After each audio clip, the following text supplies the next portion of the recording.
thank you so much for joining us today for the Nourishing Your Baby Lactation series. We'd like to first thank our sponsors, the Roanoke Public Libraries, the Roanoke Public Library Foundation, Star City Reads, Feed, Read, and Grow, and of course, the Junior League of the Roanoke Valley, who sponsored this event through a community focus grant. We thank you so much for joining as well, and we hope you enjoyed today's video. Hi, my name is Marissa Blankenship, and I'm a Community Services Assistant at the Roanoke Public Libraries. And I am joined here today by Chrissy Scherer of the Garden Yoga, and we're going to talk about movement for moms. So a little bit about Chrissy before we get started. Chrissy is a mother of two, a DONA-trained birth doula and yoga instructor certified in prenatal and postnatal support. She's been practicing yoga for over a decade, but found that her practice deepened immensely during her pregnancies. Her passion for the journey to, through, and beyond pregnancy led her to create Garden Yoga, which is a community-focused space offering all things that were either critical or missing on her path to parenthood. Thank you for joining me today, Chrissy. Happy to be here. Thanks for having me. So moms hear a lot about exercising to lose the baby weight after baby is born, and I don't think that's a really helpful place for us to talk about movement from. So why is movement so important for new moms? Yeah, so for a variety of reasons, physical, yes, emotional, mental. I think talking about the physical aspects are important. A lot of us right after pregnancy lose a lot of strength in the core, and that goes beyond, like you said, right? You know, thinking about having, tight abs and things like that. Our core really functions to protect our posture, protect our pelvic floor, and to ease a lot of the common discomforts, low back pain, things like that are common postpartum, but postpartum is forever. So it's never a bad time to sort of address the core strength that can sort of weaken as we move through pregnancy and then, right beyond pregnancy. Movement too, in any form, can really help with mood, stamina, especially as we're sort of lifting and carrying baby. It can help sleep. And I like to think about movement too, just as an opportunity to reconnect with ourselves, especially early postpartum. So much of our focus goes outward to baby and, keeping things together, but any moment to really connect, reconnect, and center with ourselves, I think, is just always worthwhile. Yeah, thank you for mentioning that reconnection with the self. I think that's so important. So how do busy moms find some time to incorporate some movement? I know early postpartum, I was not able to do a 30-minute workout or go for a run or anything like that, and I still struggle 8 months in. How can we get some movement into our lives? And I'll say too, speaking about the core, one of the easiest, most accessible ways for anyone, whether you've had a vaginal birth or a cesarean section, is really connecting with the core through the breath. You can really rebuild a lot of stability and strength just really by working with the breath, and I can demonstrate a little bit of that too. There are also really nice ways that you can incorporate baby on your movement journey that doesn't require, getting up and out and dressed and, to the gym or on your bike or whatever the case may be. So those types of functional movements that you can really incorporate into what you're already doing with baby can really help and aid in taking the pressure off of adding something else to do, right, to your to-do list as a busy new parent.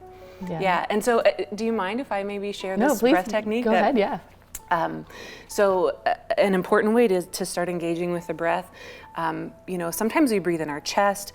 A lot of folks will say breathing into the low belly. It's really a nice combination of diaphragmatic breath. So we can start just by putting our fingertips around our rib cage and really seeing if we can expand all edges of the rib cage. So taking a nice deep inhale and seeing if you can really feel your fingertips spread apart. The exhale is really where you feel a lot of the strength come in. So if you can imagine you're blowing out of a straw or blowing up a balloon, and on the end of the exhale, you can feel not only the fingertips come down, but a real nice engagement in the core. So practicing this anytime, this is something that's accessible watching TV or doing the dishes or spending time with your baby, or I think finding ways to incorporate that into our day-to-day, and even kind of setting reminders for yourself. Every time I get a text, I'm gonna breathe, really intentionally engage my core. Every time I'm feeding my baby, I'm gonna take a moment to do that. Can be a nice way to incorporate it without making it another again, thing on your to-do list. And the real benefit with connection of the core, we talked about low back pain and discomfort, but also it protects your pelvic floor, it protects your core. I think a lot of times as new parents, especially as birthing people, we're really guided to not lift things, the weight of a baby in a car seat, or the groceries that you're carrying home. And so this real engagement of the core is something also nice to keep in mind as you are engaging to lift, is to really focus on emphasis of the exhale during those times of engagement or of lifting or exerting any sort of strength and energy. So again, it not only sort of reforms the core, but also protects against common pelvic floor issues that we can have newly postpartum. Yeah, that's so helpful to think about because breathing is something we're doing all the time, right? We don't have to, like you said, go change and get out of the house and go try to figure out all the logistics of movement to just start kind of recovering. And That's exactly right. That's exactly right. And I think other things too, again, just sort of incorporating baby into the things that we're already doing. I like to think about the movement of the spine all 6 ways as just part of my day. You think about bending forward, backward, laterally side to side, and then rotating the spine can really help to create good posture, which helps to, again, combat against not only pain, but just mobility and the ways that our body can kind of compensate when our posture isn't great. So ways to do this that are super simple, if you're sitting on the ground, folding laundry, or, spending time with your baby, we can think about sort of keeping baby here and folding forward a bit for a couple of breaths. We can also think about bending backward for a couple of breaths. We can bring baby to the side here, and we can find lateral movement. Oh, that's brilliant. I didn't think about that. Yep. And then we can also find a nice twist and rotation here as well. Yeah, and taking your time and finding that in a nice, slow, intentional way can kind of bring about a little bit of peace into a day 2.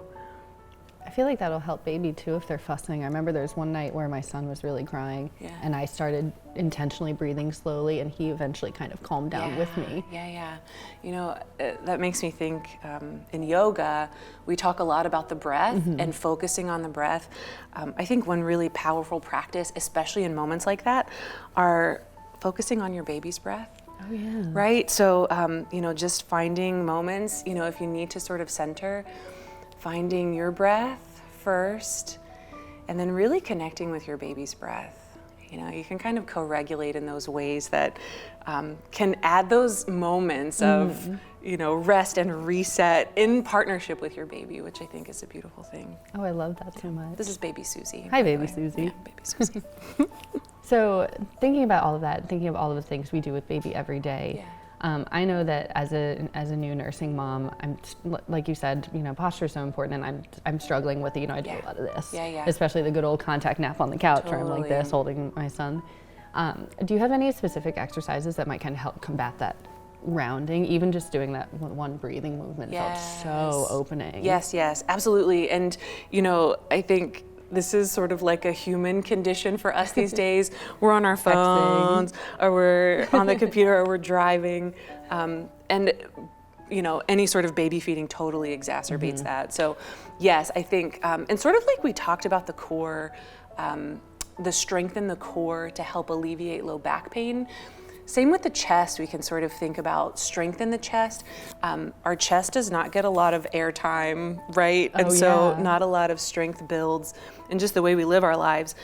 So one, I think, sort of mindful practice, but something that also helps to build strength. We did our breath exercise earlier where on the exhale we were engaging the core. Same thing with the chest. So something we can do is take a nice inhale, and then as we exhale we can press the hands together and really focus on the strength that comes through the chest on an exaggerated exhale. And so we can move this as sort of like functional movement, making sure we're keeping the shoulders down right, because part of the problem becomes a sort of rounding up. So taking a moment to really encourage the chest open, a nice tall spine. And so we're exhaling to press into the hands, and then we're inhaling to open up the chest and to sort of encourage the shoulder blades toward one another. Oh, yeah. Yeah, so a lot of openness here, and you can kind of move with that dynamically. So inhaling here, exhaling.